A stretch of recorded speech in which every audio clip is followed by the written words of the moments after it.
Amigos, estamos ya estableciendo comunicación con ustedes a través de esta cápsula jurídica que así le hemos denominado.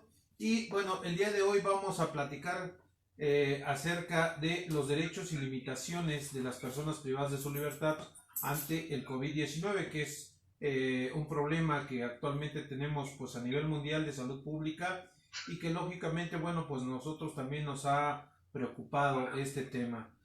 Para ello tenemos ya con nosotros, enlazándonos un poquito con algunos detalles aquí en la comunicación, pero ya teniendo de forma directa el enlace con la maestra Alma Rocío Medina Espinosa y con el maestro Marco Antonio Rueda Vergara, quienes son jueces especializados en ejecución de sanciones penales en la Ciudad de México. Bienvenido maestra, bienvenido Marco. Hola, buenas tardes.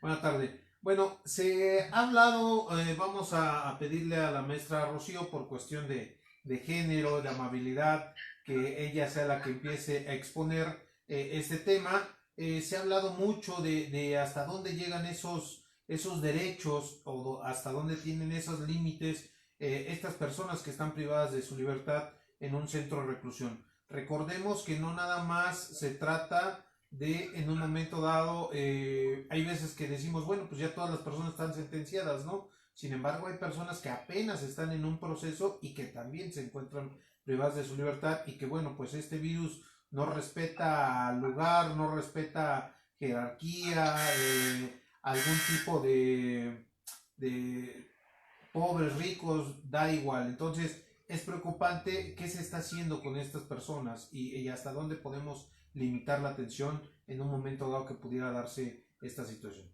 Maestra, por favor. Gracias. Bien, primero déjenme saludar a todas las personas que nos están viendo en este momento y efectivamente, como lo ha mencionado, no solamente hay personas que están privadas de su libertad, están limitadas su libertad, siendo sentenciadas, pues, en este caso por prisión preventiva. También hay otro tipo de personas que tienen esa delimitación de la libertad, como son en los centros de migración o incluso en los centros de sanciones administrativas, que también tiene su peculiaridad en cada uno de ellos. Pero sin embargo nos vamos a enfocar a las personas que se encuentran privadas de su libertad, ya sea en prisión preventiva o bien personas que ya se encuentran cumpliendo una. Pero para ello quiero yo un panorama general que tenemos de las prisiones en la Ciudad de México a nivel nacional, lo cual nos los arroja del Diagnóstico Nacional de Supervisión Penitenciaria. Ahí se hace la clasificación atendiendo a cada uno de los puntos de salvaguarda de los centros de reclusión. Y cabe destacar que la Ciudad de México tiene una calificación de 7.52, siendo la más baja en Tamaulipas de 5.42 y la más alta en Guanajuato de 8.0, lo cual nos deja ver cuál es el panorama que tienen las elecciones en México. Dentro de este diagnóstico, la calificación que existe para cada uno de los centros de reclusión, pues podemos destacar que la que más baja calificación tiene es el reclusorio Oriente, el cual sus calificaciones van en 5.98. Incluso en algunos aspectos va más abajo. Y por lo que hace a los demás centros, hay algunos que destacan de 8 y otros de 6 y 7. Pero lo que es de llamar la atención es que cuando se hace la calificación relación a las condiciones de dormitorio, de COT, así como aquellas áreas de estabilidad del reprobado, de 3.98, 2.77, incluso cuando hablamos de la calificación y la calidad de esta viene a 1.8, lo cual nos hace un panorama que estamos viviendo y lo cual va a tener impacto ante la manera en la cual estamos viviendo. Ahora bien, la estados de la República Mexicana, como la Ciudad de México, así como la Federación, han empezado a sacar diversos protocolos en los cuales se dividen en la prevención y ya en su momento dado la atención o tratamiento de aquellas personas que puedan tener presentar algún síntoma del COVID-19. Incluso hay diversas sugerencias por parte de la Organización Mundial de la Salud de las medidas que se deben de tomar para las personas que se encuentran privadas de la libertad. Entre ellas se destaca que se debe de hacer uso de aquellos,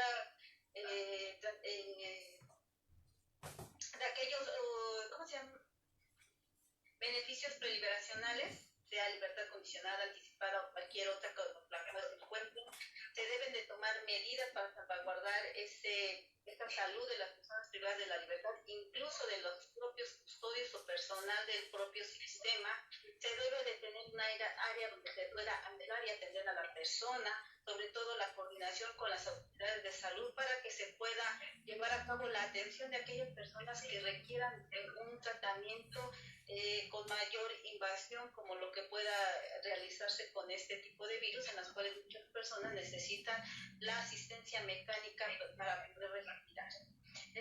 Hay muchas sugerencias, pero lo importante aquí y que quiero destacar mucho es que este problema que tenemos, esta contingencia, nos está poniendo en relieve los problemas que están en los centros de reclusión, e incluso ese es uno de los principales problemas que va a generar ya sea la salvaguarda de la salud de las personas e incluso del propio centro penitenciario, ya que como se ha visto en las noticias, algunos otros centros penitenciarios, ya sea en Europa, en América Latina, como lo ha sido en Italia o Brasil, entre otros, han habido problemas de disturbios precisamente porque las personas privadas de la libertad llegan a tener cierto pánico ante esta situación, y la restricción de una visita familiar y la falta a lo mejor de esta atención médica de la cual de por sí ya tienen conocimiento, hacen que se dé este tipo de situaciones, y por eso se hace la sugerencia de que para poder establecer y mantener la salud de las personas privadas de la libertad, así como de la seguridad del centro de reclusión, se deba de hacer uso de estos mecanismos de los beneficios preliberacionales, en los casos que así se requiera. Aquí también quiero señalar que incluso la Ley Nacional de Ejecución Penal, dentro de los protocolos, no existe uno enfocado a una situación de emergencia como la que estamos viviendo de salud, no obstante que no es la única que se pueda dar. Existen otros protocolos que a lo mejor pueden tener algún tema que se puede utilizar, pero de manera específica para poder contener una situación de este estilo, no lo hay. Sí existe el articulado que nos señala que ante un riesgo de contagio por alguna enfermedad se debe de dar aviso de manera inmediata a la autoridad sanitaria para que estos de manera coordinada puedan checar, verificar o implementar las medidas necesarias para evitar la expansión de este problema, pero no estamos hablando de una situación como la que estamos hablando, que no es solamente regional, es decir, algún centro de reclusión, estamos hablando a nivel mundial. Por lo que hace a los derechos de salud de las personas privadas de la libertad, definitivamente es un derecho que se debe de salvaguardar, que se debe de garantizar en todo momento por las autoridades penitenciarias, así como por el juez de ejecución, estando esto previsto dentro de las propias facultades dentro de la Ley Nacional de Ejecución Penal. Y es por ello que esta situación en la cual estamos nos puede dar a mucha polémica, e incluso sobre aquellas limitaciones que deben de tener. Obviamente habrá situaciones que se van a suspender, por ejemplo, las actividades de la reinserción social, del plan de actividades, se tienen que disminuir e incluso anular el que se lleven a cabo las mismas. ¿Por qué? Porque estamos hablando que se necesita tener una sana distancia, lo cual realizar este tipo de actividades no nos lo permitiría. Y esto en su momento dado también debe de ser considerado en un futuro, cuando ya no exista esta problemática de salud, para en su momento dado hacer la valoración del otorgamiento de algún beneficio penitenciario. De igual forma, los traslados definitivamente no se pueden llevar a cabo, precisamente por la forma en que se encuentran realizados, que no se puede respetar esta sana distancia que está recomendada. Pero aún más nos hace el hincapié que para poder evitar el contagio se necesita extremar la higiene esto es el lavado de manos, que es lo que se está recomendando, y aquí es donde el suministro de artículos para el aseo diario, como establece la ley, se debe de cumplir a cabalidad y no, aún no hay pretexto alguno para que no se lleve a cabo. Por lo que hace a las visitas familiares, que es otro punto en los cuales se recomienda que se restrinjan, no se limiten, se inició con la restricción de personas de la tercera edad que no se presenten a los centros de reclusión, personas que con alguna enfermedad crónica, incluso los menores y mujeres embarazadas, restricciones de estas. Sin embargo, en caso de que sea necesario, sí se prevé que no se lleve a cabo las visitas, lo cual también nos da una problemática, ya que estamos hablando de personas que de por sí ya se encuentran aisladas, y el que ahora se les limite la comunicación con las personas al exterior, como son sus familiares, los puede llevar a un momento de tensión mayor, lo cual se debe de tomar en consideración las sugerencias que nos hace la Organización Mundial de la Salud, en el sentido de que esta comunicación se debe de mantener con otros medios electrónicos, como lo serían las llamadas telefónicas, e incluso hacen referencia a videollamadas, pero esto también nos hace ver que el centro penitenciario cuenta con los medios para realizar la misma. Aquí esto. Y por otra parte, el apoyo psicológico. En muchos lugares se está dando un apoyo psicológico a la sociedad a través de diversos medios para poder llevar a cabo esta cuarentena que estamos viviendo. Entonces, una persona que se encuentra privada de la libertad, que de por sí ya se encuentra aislada y que se le aísle más, es decir, se le delimite la comunicación con sus familiares, incluso dentro del centro de reclusión, para salvaguardar su salud, va a necesitar de un mayor apoyo psicológico para que pueda sobrellevar esa situación. E incluso se debe de hacer una campaña de mayor sobre concientizarlos sobre las medidas de higiene, sobre las medidas de seguridad que se están llevando, para que entienda que es para salvaguardar su integridad física, su salud, y evitar que se pueda llevar a cabo ese tipo de motines o alebrestaciones por parte de la comunidad, atendiendo a que se le va a restringir esa visita, ya sea en número, ya sea en tiempo, o ya sea de manera total, dependiendo de las necesidades de cada centro.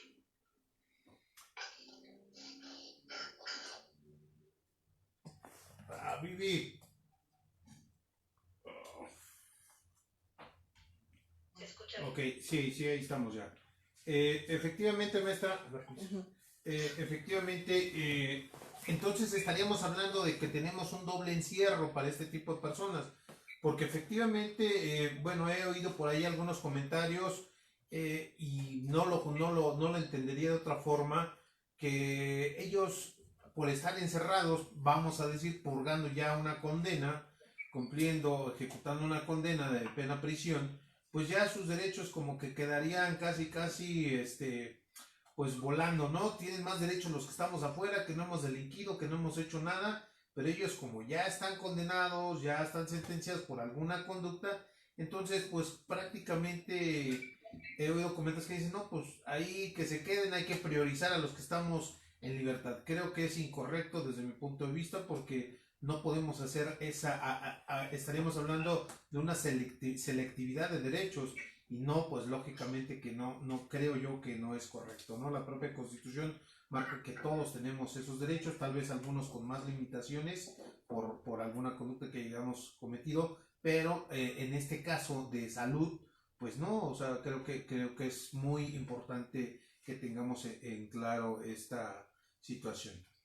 Maestra, por ejemplo, ahora el no poder acceder a algún beneficio penitenciario, porque ahorita los juzgados pues están cerrados, hay gente que pudo ya haber cumplido dentro de, en este periodo de emergencia, su pena. ¿Ese no es una limitación? Pudiéramos hablar de que, bueno, pues espérate hasta que esto se normalice, pudiéramos decir que ahorita, bueno, se han manejado ya dos fechas tentativas, seguimos en el aire, puede ser que se restablezca esto el día 30 de abril, como se comentó, pero bueno, también puede ser que no, ¿ah? ¿Cómo lo pudiéramos tomar? Bueno, en un inicio vamos a considerar considerar que, por ejemplo, muchas personas que están privadas de la libertad como sentenciados están dando cumplimiento a una pena. Y a partir de ahí es que los derechos que ellos tienen se empieza a modificar en su forma en que se van a aplicar. Ahora bien, de los beneficios penitenciarios, efectivamente, el acuerdo del Consejo de la Judicatura de la Ciudad de México nos señala que no se suspenden los plazos constitucionales. En este caso estamos hablando de un beneficio preliberacional o penitenciario, que no está hablando de ningún plazo constitucional ni de un derecho, es un beneficio. Sin embargo, hay que tomar en consideración que, como lo señalaba, la ley nacional no prevé una circunstancia de este tipo. A lo mejor hay otras leyes que en su momento dado, como se ha visto, la Ley Federal del Trabajo sí tiene un artículo que prevé una situación como la que estamos viviendo ahorita, pero la ley no. La Ley Nacional de Ejecución Penal de manera específica no prevé qué es lo que se debe de hacer ante una circunstancia como la que estamos viviendo. Señala que tenemos que mantener una comunicación, una coordinación con las autoridades sanitarias, con la autoridad judicial, con la autoridad administrativa.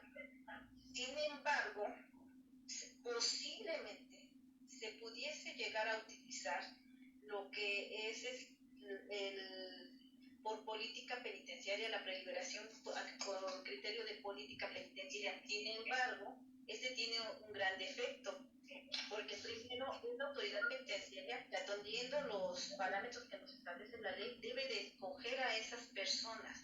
En segunda, debe de pedir la opinión de la Procuraduría, en este caso ya la Fiscalía. Y una vez que se obtengan esas dos opiniones, deben ir con el juez de ejecución para que éste verifique, en su caso, pida aquellos escritos o informes o experticiales que considere necesarias, y para eso tiene por lo menos 30 días para hacerlo. Entonces, sería también muy largo que, si atendiendo el tiempo que nos están manejando de la contingencia que tenemos, posiblemente se podría dar, y atendiendo una comunicación entre el Poder Judicial, el sistema penitenciario y la Fiscalía, se podría llegar a atender esa situación, y lo que también podría darnos a un menor riesgo a que se llevaran unas audiencias para poder realizar la concesión de un beneficio y seguir el trámite normal. Pero definitivamente aquí lo que quiero hacer hincapié es que estas personas ya están dando cumplimiento a una pena, y ese beneficio preliberacional debe de ser atendido así como un beneficio, y que todavía no es un derecho el que tiene. Simple y sencillamente es una expectativa que tiene para su concesión, atendiendo su historial de vida dentro de un centro de reclusión. Por lo que hace al beneficio preliberacional por criterio de política penitenciaria, podría ser una opción. Sin embargo, aquí, atendiendo las circunstancias que estamos viviendo, debemos de verificar, hacer una selección de quiénes van a ir y tomar negociación. Personas de la tercera edad, con enfermedades crónicas que también se tienen mucho en el centro de reclusión, enfermedades como la diabetes, que es un problema a nivel nacional, así como las personas posiblemente embarazadas, pero también está muy delimitado a que sea a una pena máxima de cumplir de 5 años, que sean patrimoniales sin violencia, pueden ser esposos. Y hay solamente una hipótesis cuando nos habla de cuando la continuidad de la aplicación de la pena pues no sea necesaria. O bien, si no se está dentro de esa hipótesis, podríamos buscar la sustitución de la pena. Y sobre todo a estos grupos vulnerables, pero ya estamos hablando de enfermedad. Entonces ahí ya tenemos que tomar en consideración si se ha presentado algún tipo de enfermedad sobre el COVID-19 o no, bien, si aún estando en riesgo esta persona puede tener o beneficiarse de esa sustitución de la pena. A lo que me refiero, la ley nacional se limita mucho al problema que estamos tratando. Ok, porque lógicamente nosotros hemos visto que ya ahorita fuera, estando entre comillas, los que decimos estamos fuera de un centro de reclusión, tenemos limitaciones para acceder a los centros de salud, a podernos ir a checar, a ver si nos hacen los exámenes, si damos positivos o negativos.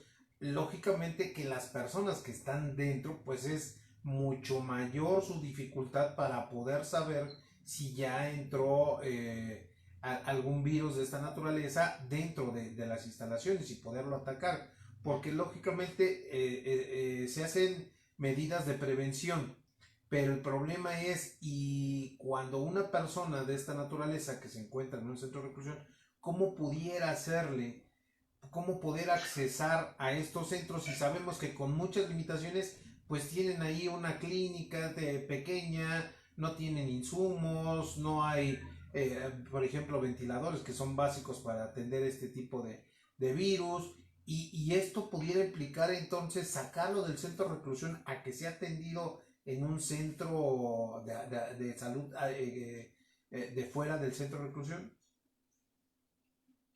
Lo que pasa es que el servicio médico que se debe de proporcionar dentro de un centro de reclusión es de primer nivel solamente. Ya si necesita un tipo de ventilación mecánica, ya estamos hablando de otro tipo de intervención, lo cual debería de ser trasladado a un hospital, lo cual eso sí lo prevé la ley, que debe de haber este tipo de convenios con las instituciones de salud para dar atención más especializada, y solamente las instalaciones o los servicios médicos que deben de ser incursionados en un centro penitenciario son los básicos. Eso sí, se deben de tener todos aquellos insumos necesarios para otorgar ese servicio de primer nivel, lo cual aquí me hace referencia con aquellas personas que se pudiesen contagiar del COVID-19 dentro de un centro de reclusión, que solamente van a ser transmisores de la enfermedad. Ahí es donde se tendría que verificar o tener un protocolo para llevar a cabo el aislamiento y evitar que se contagie. Se puede verificar dentro del centro de reclusión y adaptar un área para ello. También aquellas personas que no tienen mayores síntomas, que no necesitan una asistencia mecánica para respirar, posiblemente también podría hacerse dentro del centro de reclusión, y eso atendiendo el número de personas que presenten este problema.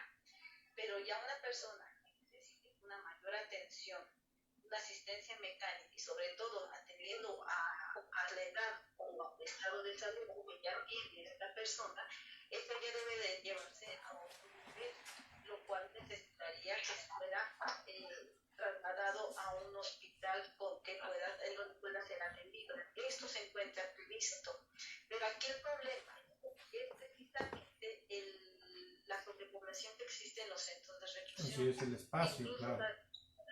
Incluso los diversos informes de la Comisión Nacional de Derechos Humanos señalan que muchas de las instalaciones son insuficientes o bien están adaptadas para realizar algún cierto servicio, y lo cual se enfoca más principalmente con las mujeres en prisión, en donde a veces se adaptan ciertas áreas administrativas sencillamente para que puedan estar, porque no son tantas a comparación a los hombres.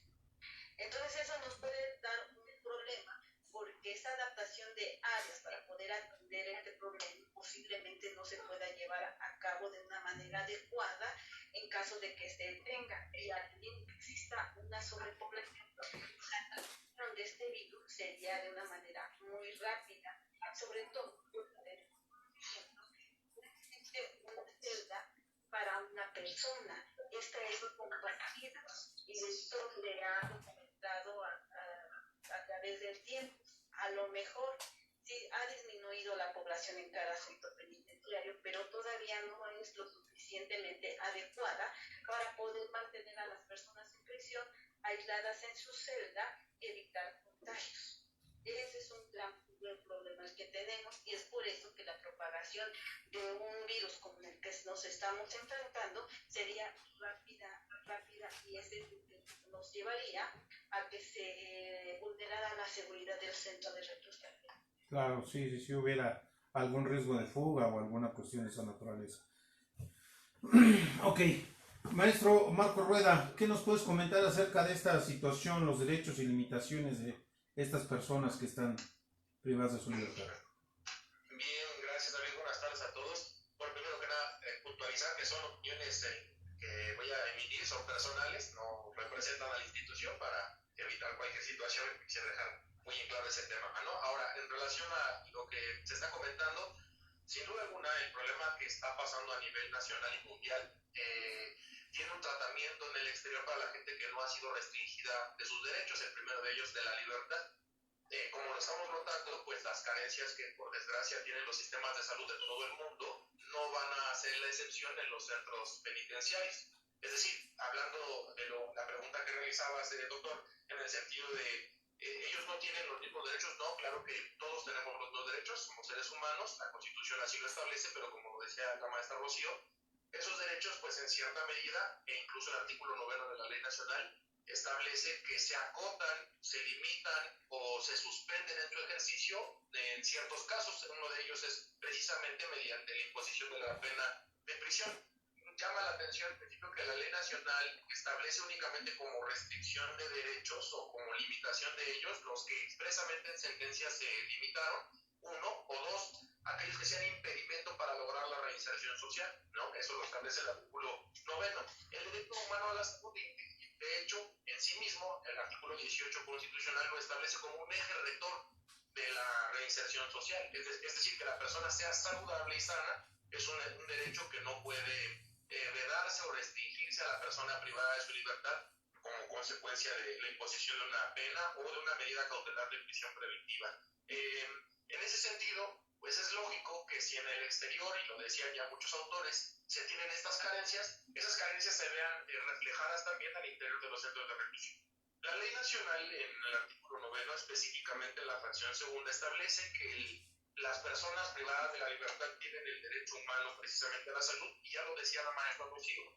Ese derecho humano está acotado a una asistencia médica de primer nivel, es decir, la básica, la elemental o la de urgencia, por llamarlo de alguna manera, la más básica, la más limitada técnica y científicamente, por decirlo de alguna manera, no tiene acceso a cierto tipo de instrumentos que evidentemente estarían en hospitales o en centros de salud pública. En caso de que el problema no pueda ser contenido a través de esa primera intervención del área médica del centro de reclusión, están dos opciones. Precisamente la primera es el acceso de personal especializado para advertir si existe o no alguna enfermedad en la población penitenciaria. Y el segundo paso es ante la determinación de esa situación, es decir, de que si existe alguna enfermedad, no me he especificado en sus momentos en que sea COVID o cualquiera otra, sino simplemente de manera general. Exacto, es posible que la persona privada de su libertad sea atendida o sea remitida, lo marca la ley con ese concepto, hacia un centro de salud pública para recibir la atención que requiera, ¿no? Ahora, puntualizando ya en el caso en concreto de la enfermedad del virus del COVID-19, sin duda alguna, las personas privadas de la libertad pues tienen el mismo derecho, idéntico derecho, pero reitero y retomo el argumento inicial. Si hemos visto que por desgracia en la mayoría de las ocasiones aún a las personas que están en el exterior no se les practica el diagnóstico o la prueba para determinar si padece o no este virus, sí, pues claro, es mucho más complejo que una persona que está privada de la libertad pueda ser diagnosticada con el padecimiento en concreto. Primero, porque como lo decía la maestra, eso implicaría un traslado probablemente, desconozco yo si científicamente sea posible llevar, entiendo que sí, pero llevar un número de muestras o de pruebas para ser practicadas al interior del centro de reclusión. Si esto fuera posible, pues bueno, quedaría hasta cierto punto resuelto el caso, en tanto no tuviéramos un volumen considerable de gente que tenga el carácter de sospecha de padecer el virus.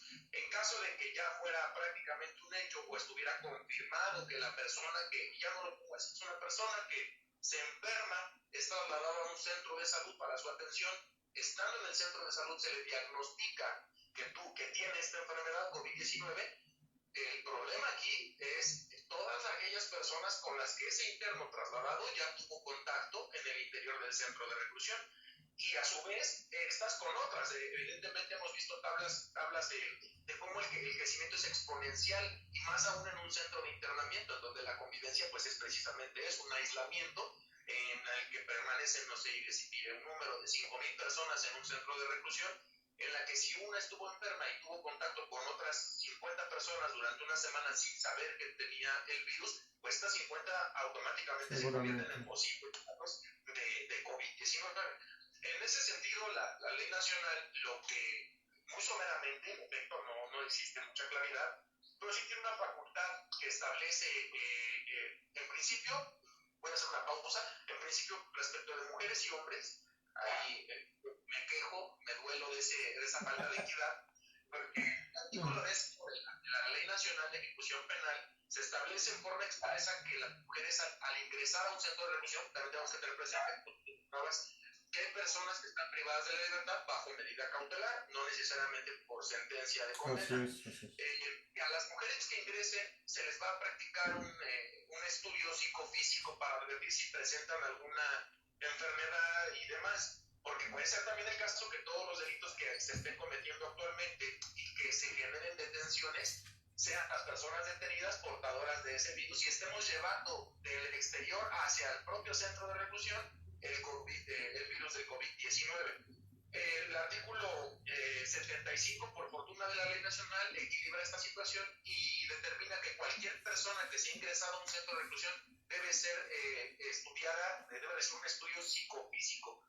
Desgraciadamente entiendo que no será un estudio relativo al COVID-19. Valdría la pena, y bueno, esto es, insisto, una mera opinión, valdría la pena probablemente que todas aquellas personas que al día de la fecha estén ingresando a los centros de reclusión con motivo de cumplimientos de órdenes de aprehensión o represión o por flagrancia o cualquiera de los supuestos que establece el Código Nacional de Procedimientos Penales, salvo la mejor opinión de todos los usuarios y demás, sean dentro del propio internamiento, reciban un tratamiento asilar, es decir, que sean a su vez aisladas dentro de ese mismo centro de reclusión, sin que implique violentar derechos. Soy muy puntual en eso. No estoy diciendo que se les restringe el acceso a todos aquellos derechos que como internos y además como seres humanos tienen acceso, deben tenerlo, pero sí a tener un cuidado o un tratamiento de diversa naturaleza, porque si yo permito que quizás 50 personas que ingresan a un centro de reclusión, y pongo el ejemplo del reclusorio norte, ingresan 50 nuevos internos en esta semana, y de esos 50, por las malas suertes, algunos 2 o 3 tienen el virus, pues automáticamente yo estoy llevando el problema hacia el propio centro de reclusión. Entonces, creo que esa es una medida que corresponde al sistema penitenciario adoptar, el tomar las precauciones precisamente de aislamiento entre personas que vengan del exterior o que estando en el interior puedan generar un caso de COVID. Y sobre esta situación retomaría yo el tema de las visitas que se practican en los centros de reclusión, separándolas para que la gente que nos está observando tenga claridad. Primero, hay visitas pues que pueden ser del Poder Judicial, de defensores, de organismos de derechos humanos, etcétera, precisamente para constatar las condiciones en las que se encuentra la población penitenciaria. Esto es algo que permite la propia ley nacional, pero en este momento me refiero, y me parece de mucha mayor relevancia, el tema de las visitas familiares, que como sabemos, la propia ley establece el derecho que tienen todos los privados de su libertad a recibir visita por parte de la familia con cierta periodicidad. La ley nacional establece un mínimo y un máximo de horas a la semana que tiene derecho la persona privada de su libertad para recibir a ese familiar que desee reunirse con él. Y destacaría dos contenidos ahorita básicamente. El primero de ellos es algo que ya mencionó la maestra Rocío. Existe en una plataforma del sistema penitenciario una estadística en el sentido de que de los 13 centros penitenciarios reciben en su totalidad, pongo el caso que se precisa en la página del sistema penitenciario, un total de hasta 10,000 personas en una visita los días domingo a los 13 centros de reclusión o de internamiento que tenemos en la Ciudad de México. Si trasladamos 10,000 personas a esos 13 centros, implica que estarían ingresando más de 1,500 personas, lo pongo como si estuvieran equitativamente distribuida la población penitenciaria, 1,500 personas a un solo lugar, que implica precisamente no lo digo violentar, pero sí el poner en riesgo las recomendaciones que se han establecido por la Secretaría de Salud, tanto federal como ahora local, para el tema de la distancia, ¿no? Es imposible que ingresen 1,500 personas personas a un centro de reclusión a las 8 de la mañana sin tener esa proximidad que el solo número implica. Y eso genera hasta cierto punto un riesgo. Eso lo quiero precisar. Adiciono a ello que también con datos estadísticos, el 25% de esa visita, de toda la gente que va a visitar esas 10,000 personas, el 25% es de más de 60 años, es decir, ingresan en la parte del grupo que ataca más fuertemente o que es más vulnerable ante el COVID-19.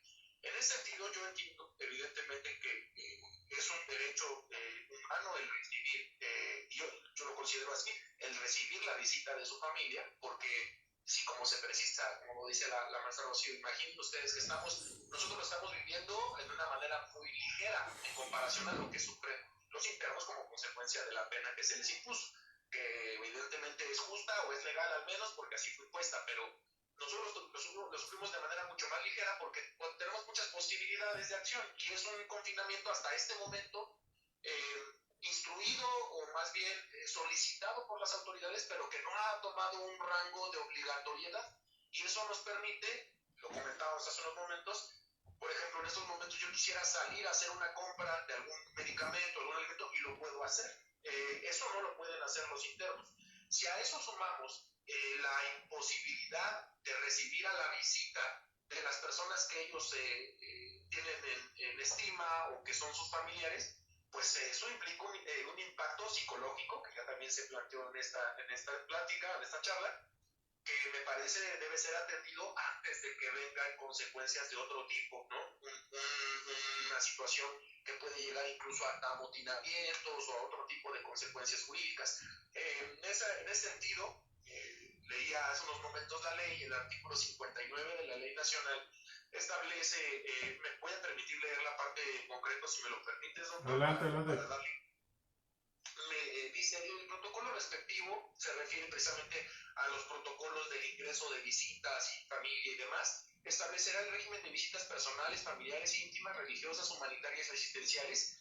Y viene esta parte del texto que dice, sin que en caso alguno pueda impedirse el contacto corporal de la persona visitante con la persona visitada, ¿no? Evidentemente, en estos momentos, este precepto, salvo la mejor opinión de ustedes, pues hasta cierto punto puede quedar en inaplicación, pero atiende no a un tema de seguridad, es decir, no te permito que tengas ese contacto de manera directa o personal, aún hecho las medidas de sanitización que se han establecido, pero no por un tema de seguridad, sino por un tema de salud que le atañe a todo el centro penitenciario y por ende a todo el sistema penitenciario.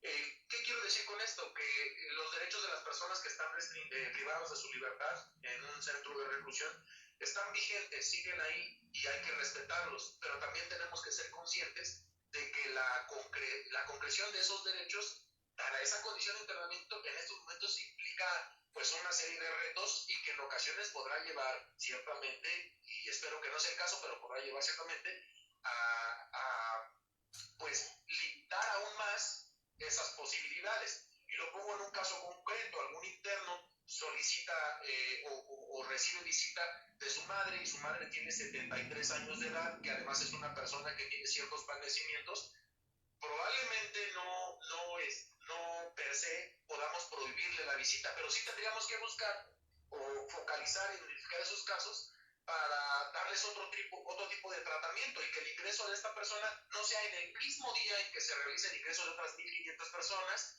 o que el momento en que está compartiendo con su familiar no sea en el mismo espacio en el que lo van a hacer otras 1.000 personas y demás.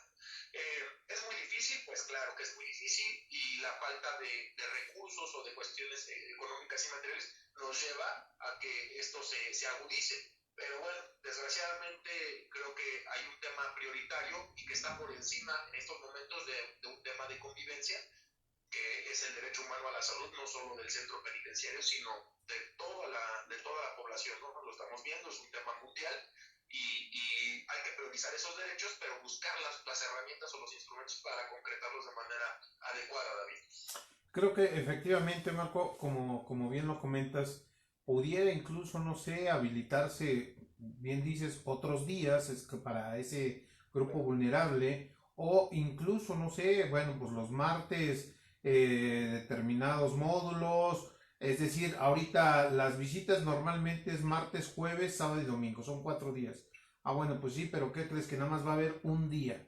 No te voy a dejar sin tu visita, pero debes de entender que ahorita no es bueno que llegue visita de fuera. Entonces, para ti van a ser los martes. Digo, también se entendería, por ejemplo, y creo que se rompería un poquito el pretexto de es que mi familiar nada más puede sábado o domingo, prácticamente ahorita todo está parado, ¿no? Si es que te desea ir a ver, pues que venga el martes que te toca, o el jueves, o el sábado, el domingo, incluso habilitar más días. Creo que eso pudiera generar mejor movilidad porque dices tú, ya no está concentrada la gente en un solo día, en un solo momento, ya la estás esparciendo tanto para el personal penitenciario, que sería más manejable la gente porque no va a tener las mismas cantidades de personas al mismo momento, y también el interno no le nulificas ese derecho, que muchos de ellos pues no nada más es la visita familiar, sino les llevan insumos, les llevan de comer, les llevan otras cosas que también para ellos son importantes tener ese contacto con el exterior, ¿no? Sí, totalmente de acuerdo. Creo que el habilitar otros días, como bien dices, son solo 4 a la semana. Digo, yo lanzo el comentario. Entiendo que el sistema penitenciario tendrá argumentos tanto en pro o en contra de lo que acabo de mencionar, pero en cuestión lógica suena completamente racional y compatible con la lógica el hecho de que yo ya no reciba 1.500 personas en un solo día, sino que en este caso, no sé, se me ocurre el dormitorio número 1, el dormitorio número 2, y de esa manera ir escalonando la posibilidad de ejercitar ese derecho, no nulificarlo, ¿no? Es decir, sí se mantiene, pero ya no te pueden ver 4 veces. En esta ocasión, las 4 veces no va a ser posible, te van a visitar una, si acaso serán 2, dados los días de la semana que vamos a habilitar, y será de manera organizada, ¿no? Dormitorio tal, etcétera. Insisto, esta es básicamente sería una propuesta. Entiendo que el sistema penitenciario tiene sus bemoles, sus problemáticas y demás, pues será quien determine al final de cuentas si es viable o no. El tema es que yo insisto en que sí existiría un riesgo de mantener las condiciones de visita como están actualmente. Y totalmente de acuerdo también contigo. No solo es el recibir el apoyo familiar, el hecho de ver a la persona, que es muy relevante, pero también es el hecho de la asistencia mediante insumos que determina la ley nacional, ¿no? Algunos productos que incluso son básicos, como papel higiénico, como instrumentos para la higiene cotidiana, ¿no? Que son necesarios para cualquier persona y que se necesita tener su acceso a los centros de reclusión. Abonando este tema, también la ley nacional establece que es obligación del sistema penitenciario el realizar el diagnóstico de cualquier enfermedad que se presente al interior del centro de reclusión, y hace un énfasis tratándose de las enfermedades que puedan tener el carácter de ser infecciosas y contagiosas, en cuyo caso incluso lo marca la ley en el artículo 76, fracción quinta, que es obligación del sistema penitenciario el contener cualquier brote, y menciona la palabra, de pandemia al interior de un centro de reclusión. Y si tú me preguntas si yo soy encargado de un determinado centro penitenciario y de pronto detecto que hay no un grupo, lo voy a poner con un número muy pequeño, 5 personas que son sospechosas de tener la enfermedad, creo que lo indispensable en principio sería dictaminar si en efecto están contagiadas del COVID, previo su aislamiento, lo que implicaría limitar ese derecho a visitarlos, por cuestiones obvias, no sé si me explico. Yo sé que tienen que recibir esas visitas, pero si yo detecto o sospecho que en estos 5 casos, sospecho fundadamente, claro está, con un informe del médico porque presenta todos los síntomas, creo que es facultad del centro el aislar inmediatamente a esas personas para evitar una pandemia al interior del centro de reclusión, y después de ello advertir la posibilidad de diagnosticarlos plenamente, si fuera el caso de que es el virus, ser trasladados de manera inmediata a los centros de salud u hospitales en donde deben recibir el tratamiento que corresponde, ¿no? Pero sí, aquí podemos ver cómo los derechos en efecto tienen límites, y que a veces esa cuestión de que no son absolutos, estos casos nos permiten ejemplificarlo, ¿no? En efecto, tienes derecho a estar sano, tienes derecho a recibir visita, etcétera, etcétera. Pero cuando estás siendo diagnosticado y eso pone en riesgo a otras 4,000 personas más, entonces tengo que todavía acotar aún más ese derecho que tiene la temática. Yo creo que las personas que tengan algún familiar que esté privado de su libertad no deben de renunciar a la posibilidad de llevarle las cosas que se le llevan, los insumos básicos, y de poderlo visitar, pero también en un afán de entendimiento de que es por el bien literalmente tanto del interno como de la propia gente que visite el centro de reclusión, acatar los lineamientos que se emitan con motivo de esta pandemia, ¿no? Claro, claro. Ahora, maestro Marco, tenemos una pregunta, dice un compañero, Juan Manuel Pérez Urquiza. Tengo un asunto donde mi defensa fue sentenciada en procedimiento abreviado el 6 de marzo y venció su término de 5 días para interponer recurso de apelación por las partes sin que nadie se acogiera a dicho beneficio. Esos 5 días se vencieron el 17 de marzo y aún mi defenso sigue en prisión, aun y cuando se acogió al tratamiento en libertad, bajo el argumento de que la unidad de gestión dice que no están suspendidos los términos aún y cuando ya tuvieron guardia. Esto es alargar su estancia en prisión y que viola sus garantías, pero no admiten a los juzgados de distrito de amparo, solo es para amparos para vinculaciones y órdenes de aprehensión. Ahí creo que yo coincidiría en que sí se está restringiendo el acceso a la justicia, el cerrar totalmente, digo, entiendo lo urgente, las cuestiones constitucionales, pero también prácticamente a todos los demás, entiendo que hay un problema de salud pública, pero creo que los organismos impartidores de justicia tendrían que ver la forma de cómo se imparten justicia, cómo se llevan a cabo audiencias.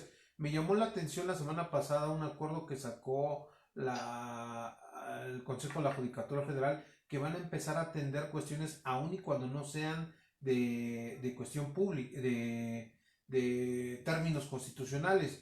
Se me hace, ¿para qué? Para seguir en movimiento, seguir impartiendo justicia, tal vez a través de videoconferencias, no necesariamente estar trasladándose el centro penitenciario, tener alguna cámara donde se esté comunicando la persona que está sujeta a ese procedimiento, pero vaya, porque ahorita todas esas personas que están apenas con una vinculación a proceso o que ya están sentenciadas y que ya tendrían que estar en tratamiento en libertad por algún beneficio que se les haya conseguido, pues por cuestiones de trámite administrativos siguen pues privadas de su libertad.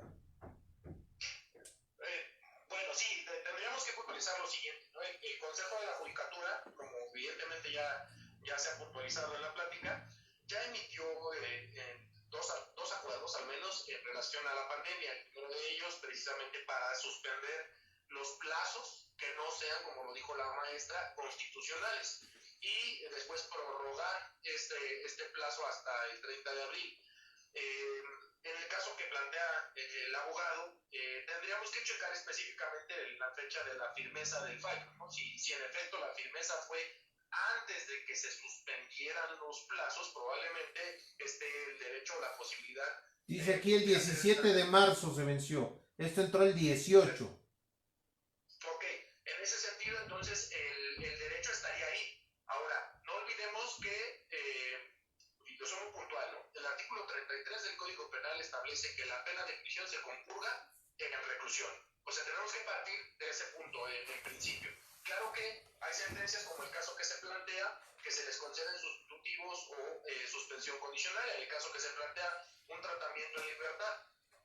Aquí valdría preguntar si se ha hecho la petición formal ante la autoridad judicial para acogerse a ese mecanismo de sustitución. Digo, yo entiendo que es voluntad de la persona que se plantea el caso obtener su libertad pues lo antes posible por tener este mecanismo. Pero primero lo que hay que hacer es agotar la petición, y creo que en ese sentido sí, el hecho de que la gestión judicial le impida el acceso podría no necesariamente atenderse en esa vía. Sabemos, por ejemplo, que en los reclusorios, que hay unidades de gestión judicial, en los reclusorios se están llevando audiencias por parte de los jueces de ejecución con motivo del cumplimiento de órdenes de reaprehensión que se hayan librado para identificar a la persona y demás. En ese tenor, yo creo que este tema que se plantea no tendría ningún contratiempo de ser solicitado formalmente ante la gestión, y de ser atendido por la autoridad judicial, ¿no? Creo yo que no hay obstáculo, vamos. Entiendo que no es un tema que entre dentro del catálogo del Consejo de la Judicatura, porque el Consejo dijo solo lo constitucional continúa y todo lo demás se suspende. Este estaría legalmente suspendido por acuerdo del Consejo, soy muy puntual en eso. Así es. Pero creo que también potenciando o maximizando y priorizando ese derecho humano a la libertad, podrían establecer sus mecanismos para que a través de la gestión se genere no se necesita ni siquiera, y lo digo puntualmente en mi opinión, al menos para poner en libertad a la persona de una audiencia. Es un derecho que incluso los propios jueces de control, David, están resolviendo cuando dictan sentencias y las partes se conforman, sean abreviado o en juicio, se conforman en el momento de la comunicación del fallo. En esos momentos se acogen ante el propio juez de control al mecanismo. En ese sentido no veo yo cuál sería el impedimento para que, si entiendo, no se ha remitido la sentencia ante un juez de ejecución por lógica. ¿Esto por qué? Porque la firmeza fue prácticamente un día antes que entrara en vigor el acuerdo del Consejo. Así es. Pero si el tema está ante el juez de control y en control hay guardias que atienden temas constitucionales, yo creo que la gestión bien podría hacer el planteamiento, el planteamiento, me refiero de control, el planteamiento de este tipo de casos para que se pondere la libertad de la persona y ya después se hará el trámite que, vamos, reanudando las labores, el trámite que se deba realizar para ejecutar el sustitutivo en concreto, ¿no? Son casos precisamente que podrán presentarse, ¿no? David. Sí, se me ocurre a mí, por ejemplo, generar una audiencia para revisión de medida cautelar. Ya variaron las condiciones. Si bien es cierto, ahorita el que tendría que ejecutar es el juez de ejecución, pero bueno, también tú como juez de control puedes hacer una revisión de la medida cautelar, que es la prisión que tengo, la prisión preventiva que tengo, y en base a que ya quedó firme esta sentencia, que fue un día antes cuando causó ejecutoria, pues bueno, generar esa convicción al juez de control para que él se pronuncie, ¿no? Creo que sí sería correcto. Claro, bueno, reitero, esta es una opinión personal. No, igual. Creo que sí sería viable esa posibilidad, habría que plantearla o votarla y ver qué ocurre. Y en efecto, incluso los jueces de distrito de amparo no podrían ni siquiera ir en un tema de amparo directo ante una omisión porque el propio autoridad federal también suspendió plazo. Y eso atiende, reitero, tenemos que tenerlo presente. El artículo 31 dice en dónde se cumple la pena de prisión y es originalmente en internamiento. Claro. Ok. Para maestra Rocío, nos mandan una pregunta aquí en la red, en nuestra página. Dice, ¿qué opina sobre las peticiones que han realizado diversas organizaciones civiles, entre ellas, me atrevería a decir Documenta, a la Secretaría de Gobierno y a la Subsecretaría del Sistema Penitenciario a efecto de llevar a cabo los beneficios de libertad por política penitenciaria, sobre todo a adultos mayores y en general a grupos vulnerables? ¿Es viable, es adecuado o es muy prematuro según la actual contingencia? Ya luego usted comentaba algo al respecto, maestra, que efectivamente había un filtro de algunas condiciones, pero pareciera que estas asociaciones agarran y dicen, no, pues en general a todas, no nada más a estos en específico, ¿no? Sí, incluso uno de los obstáculos que tenemos, pues es uno de los temas que se está tratando ahorita, el propio Consejo, el acuerdo del Consejo de la Judicatura, en el cual se está limitando la actuación judicial. Ese empezaría a ser una de las restricciones. Y como lo señalaba, este tipo de beneficios otorgados de esta manera tiene un procedimiento largo, no está adoptado.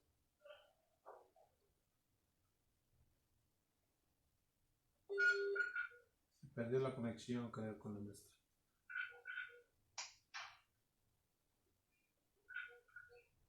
Está como reconectando, a ver. Tenemos por ahí un problemita de señal. Está reconectando, ¿no? Sí.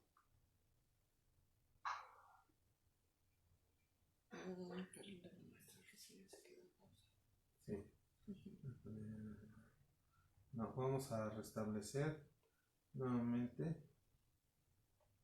A ver si la... ¿Vale? Ya se nos perdió la llamada, maestra, pero ya estamos aquí de nuevo. Sí. La escuchamos, disculpe. Sí, bueno, señalaba que habría que verificar si entran las personas de la verdad dentro de esta hipótesis, porque con el simple hecho de que sea una persona mayor de 60 años no significa que su estado de salud esté deteriorado ni su estado mental. Sí está en riesgo por la edad y por las enfermedades que posiblemente por la propia edad tenga la persona adulta, pero este artículo sí limita mucho porque nos señala que debe de ser una pena de máximo 5 años.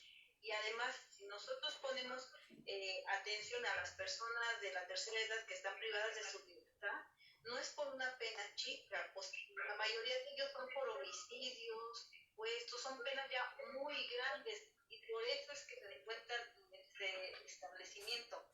Por eso señalaba que posiblemente se podría ver una sustitución de la pena, pero ahí vamos a ver si la edad o la enfermedad o el estado de salud es adecuada el cambio de medida, es decir, de este internamiento a una libertad por una sustitución de la pena, es adecuada y no se daría una desigualdad con otras personas que se encuentran también privadas de la libertad.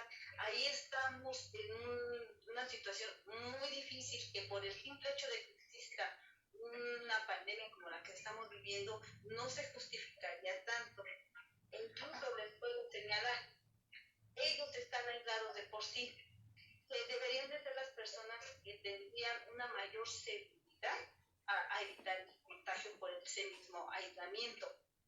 Que ya lo señalan, porque se pueden simple trato con el personal administrativo y de custodia que existe en el centro penitenciario, porque ellos están uniendo a sus domicilios. Que existen estas restricciones, como hablábamos de la visita, que no se puede restringir ese contacto físico, está muy bien, pero también prevemos el principio de proporcionalidad y que también el test de proporcionalidad para la restricción de los derechos humanos habla que sea estrictamente necesario. Y estamos llegando a un punto, dependiendo del nivel de contingencia que nos estamos acercando, que iríamos a la fase 3, en donde esa restricción de contacto físico sería estrictamente necesario para evitar un contagio y sobre todo salvaguardar el estado de salud de las personas que se encuentran en un centro de reclusión. Sí, se ha señalado que pueden ser, que esas restricciones van a evitarse de manera paulatina y una de las opciones que nos decía el maestro Marcos se están realizando en algunos centros de reclusión por clasificar por grupos de personas, por apellidos, por nombres, por celdas, se está realizando, pero va a llegar un momento en que se va a restringir y eso es para la salvaguarda de la salud. Por eso es que hice mucho hincapié que la ley nacional no nos da solución práctica, realista, legal para este tipo de problemas y sobre todo que el sacar a una persona que está cumpliendo una pena por la comisión de un delito socialmente sea aceptado, porque aquí no tenemos que una víctima que se pasó antes por conseguir una sentencia, una pena que sea para que un contagio como estamos viviendo salga en libertad, ya sea por un beneficio, por una sustitución de una pena, por una medida de seguridad. Ahí hay que también equilibrar esa parte junto con la víctima, porque por eso digo que ellos se sienten privados de la libertad por el cumplimiento de una pena y precisamente el criterio de política penitenciaria los tiene sus restricciones. El tipo de delito, el tipo de pena que fue impuesta, e incluso nos dice expresamente no contra aquellos por el cometidos en contra del libre desarrollo de la personalidad, no trata de personas, no delincuencia organizada, no secuestro y no de aquellos delitos que hay una medida de prisión preventiva oficiosa. Entonces, a partir de ahí hay una limitación total y que son de muchas de las personas que se encuentran privadas de la libertad que son mayores. Perfecto, ahí, sí. eso, muy delicado este tema de cómo se está que posiblemente pues no solamente se quiera hacer llamada de atención para hacer uso de estos mecanismos, pero es muy complicado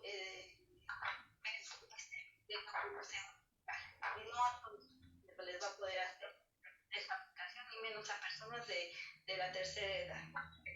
Perfecto, ya desde ahí la ley contempla una acotación a determinados delitos, de ahí tenemos que empezar, ¿no? Que sería el parteaguas de todo esto.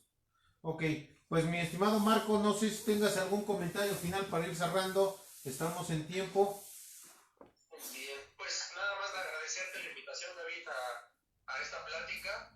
Sin duda alguna, creo que se agudiza el tema en los reclusorios, la preocupación de toda la gente que rodea a los internos, no solo son los internos, que tenemos X o Y población, se multiplica por las familias que están tratando de ver a sus amigos, a sus parientes, etcétera. Y muy importante los casos que se planteaban, los abogados y demás, creo que es importante acercarse me refiero al Poder Judicial y demás, por las instancias que correspondan para que hagan pues, la solicitud, el planteamiento y ver de qué manera se puede llevar a buen curso esto. Que evidentemente no es que el Poder Judicial o cualquier institución quiera negar el acceso a esos derechos, sino que ahorita la situación implica mucha complejidad para materializarlo, ¿no? Esperemos que esto ya evidentemente se supere lo más pronto posible y que reanudadas las labores se recobre rápidamente esas peticiones que se están realizando para que la gente esté en libertad cuando sea procedente. Que seguramente va a ser un poquito complicado porque volver a agarrar el vuelo, pues la carga, todo lo que no se ha hecho en este periodo va a repercutir ahí, ¿no? Ojalá y no sea así. Seguramente así va a ser, David, pero pues bueno, estamos en la materia penal y sabemos que así es, ¿no? Entonces para eso estamos, ¿no? Así es. Ok, maestra, ¿algún comentario final que guste? Pues antes que nada, también agradecer a la invitación y sobre todo a todas aquellas personas que se conectaron para escucharnos, ¿no? Nuestros criterios, que como bien lo dice el maestro Marco, pues son criterios personales, que son debatibles y si dan al debate para que las personas puedan realizar una investigación mayor o buscar una mejor solución, es súper válido y muy agradecidos por aquella crítica que tienen que realizar. Yo solamente quiero hacer hincapié que, bueno, una situación en la que estamos viviendo pone en tela de juicio y pone muy a flote cuáles son las carencias del sistema penitenciario en nuestro país y que sobre todo a nivel mundial, porque no es exclusivo de nosotros, como ya lo hemos visto en las noticias, países como Italia que han tenido ese tipo de problemas con la seguridad de los centros penitenciarios por la pandemia que se está viviendo. Entonces es un punto rojo que debemos de poner atención para poder salir adelante en este momento y sobre todo en el futuro, y esto es en pro de los derechos de las personas privadas de la libertad, que si bien es cierto, están cumpliendo una buena detención por haber realizado un delito y haber realizado una transgresión a nuestra sociedad, no hay que perder de vista que también son personas son personas que tienen derechos y que también se les deben de ser respetados. Entonces, solamente quiero recoger esa parte y agradecer a todos Claro que sí. Pues al contrario, muchísimas gracias a ustedes. Creo que coincidimos en el tema que efectivamente pues no se puede limitar de alguna forma tan fuerte como algunos otros quisieran, ¿no? Y bueno, agradecerles nuevamente a ustedes, dado que fueron los dos primeros jueces aquí en la Ciudad de México de ejecución que nombraron en enero del 2015. Y bueno, pues ya 5 años de su experiencia, creo que es muy aprovechable lo que hemos compartido con los demás compañeros y darles las gracias nuevamente, pues no nos queda otro más que seguir en casa. Perfecto, gracias a ustedes. Muchísimas gracias a los que nos escucharon y les estamos preparando otra cápsula jurídica para el próximo lunes que se va a denominar con el tema Libertad y Control de la Detención, el lunes 13 de abril de las 15 horas a las 16 horas. Estará con nosotros el maestro Jorge Igor Ojeda Martínez, la maestra Carolina Bernal García y el maestro Sergio Acevedo Villafuerte, jueces del sistema procesal acusatorio de la Ciudad de México. Ojalá y nos escuchen y nuevamente gracias por estar aquí con nosotros. Buena tarde, maestra. Buena tarde, Marco. Buenas tardes. Cuídense, gracias.